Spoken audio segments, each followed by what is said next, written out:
apakah maulid ini bid'ah ataukah sunnah? Maka jawabannya adalah maulid ini merupakan amaliyah yang dinilai bid'ah. Dan dalam kitab I'anatul Talibin disebutkan memang ada keterangan bahwa ketika uang ini dibacakan maulid kemudian dicampur dengan uang yang lain, maka orang yang memiliki ini tidak akan menjadi fakir.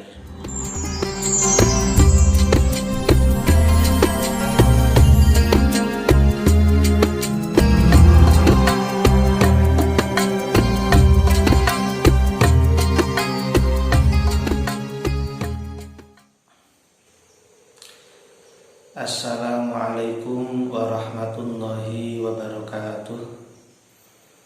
Bismillahirrahmanirrahim. Kali ini kita akan membahas tentang materi yang berkaitan dengan amaliyah Maulid Nabi. Ada 3 poin yang ingin kami tekankan dalam pembahasan kali ini. Yang pertama berkaitan dengan apakah maulid itu sunnah ataukah bid'ah. Yang kedua, amaliyah-amaliyah apa saja yang bisa kita lakukan dalam merayakan maulid Nabi. Dan yang ketiga, bagaimana kita menyikapi tradisi masyarakat yang biasanya menyimpan uang yang telah dibacakan maulid dengan keyakinan ketika memiliki uang tersebut maka tidak akan menjadi fakir. Nah, 3 poin ini yang akan kami tekankan dalam pembahasan kali ini. Yang pertama adalah apakah maulid ini bid'ah ataukah sunnah? Maka jawabannya adalah maulid ini merupakan amaliyah yang dinilai bid'ah. Dan saya rasa ini sangat jelas karena memang maulid dilakukan tidak di masa Rasulullah. Maulid Nabi ini hal yang baru muncul setelah Kanjeng Nabi wafat, maka layak disebut sebagai sesuatu yang bernilai bid'ah. Tapi meskipun ini dinilai sebagai bid'ah, ulama sepakat mengatakan bid'ahnya adalah bid'ah hasanah. Jadi meskipun ini hal yang baru, tapi dinilai baik, dinilai sesuatu yang positif. Karena dalam prakteknya amaliyah maulid ini mengandung 2 poin yang baik. Yang pertama adalah adanya nilai takzim, mengagungkan kepada baginda Nabi Muhammad SAW. Dan yang kedua ada nilai syukur, rasa bersyukur kita kepada Allah Subhanahu wa taala karena telah dikirimi seorang rasul sebagai rahmatan lil alamin.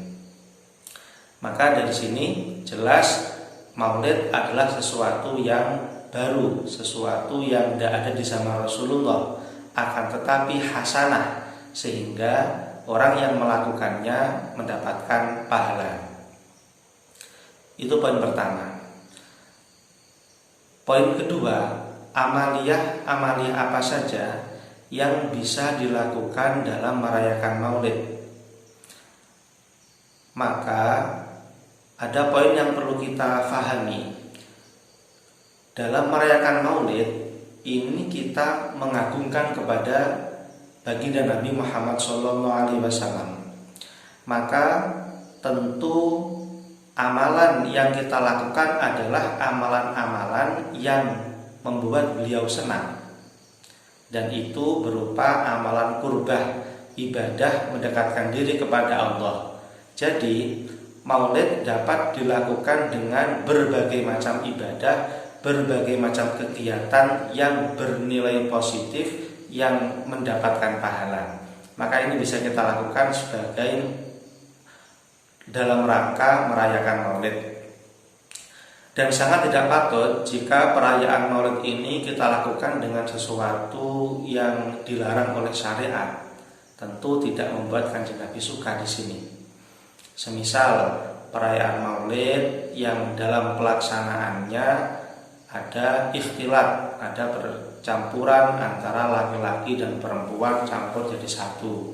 Ini hal yang dilarang oleh syariat. Maka tentu ketika kita merayakan Maulid dengan cara seperti itu tidak membuat hati Kanjeng Nabi senang, justru malah akan tidak disukai. Ataupun tindakan-tindakan lain yang bernilai haram, yang tidak diperbolehkan oleh syarak, maka ini sangat tidak patut kita lakukan sebagai wujud takzim, memuliakan Kanjeng Nabi dengan melaksanakan Maulid Nabi. Ini poin yang kedua. Jadi segala sesuatu yang bernilai kurbah bukan sesuatu yang dilarang. Poin yang ketiga yaitu terkait tradisi menyimpan uang yang telah dibacakan Maulid dengan keyakinan barang siapa yang menyimpan uang ini maka tidak akan menjadi fakir. Ini bagaimana? Praktek tradisi ini dapat dibenarkan.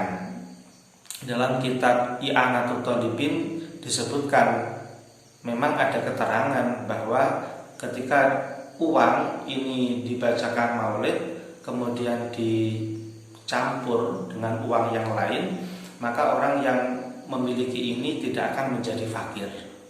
Maka tradisi itu dibenarkan, tidak masalah. Akan tetapi ulama juga memberi rambu-rambu. Meskipun seperti itu, kita tidak boleh sampai melewati batas salah memahami bahwa bolehnya sampai menyebabkan keyakinan kita salah. Tidak boleh begitu. Jadi kita harus tetap berkeyakinan tentu segala sesuatu yang menetapkan adalah Allah Subhanahu wa taala. Namun kita hanya tabarukan, kita mengambil berkah dari Maulid dengan amalan-amalan yang bernilai kurbah agar tidak menjadi fakir. Tapi mu'athir yang menetapkan segala sesuatu tetap kita yakini adalah Allah Subhanahu wa taala. Kira-kira ini yang bisa kami sampaikan, semoga bermanfaat.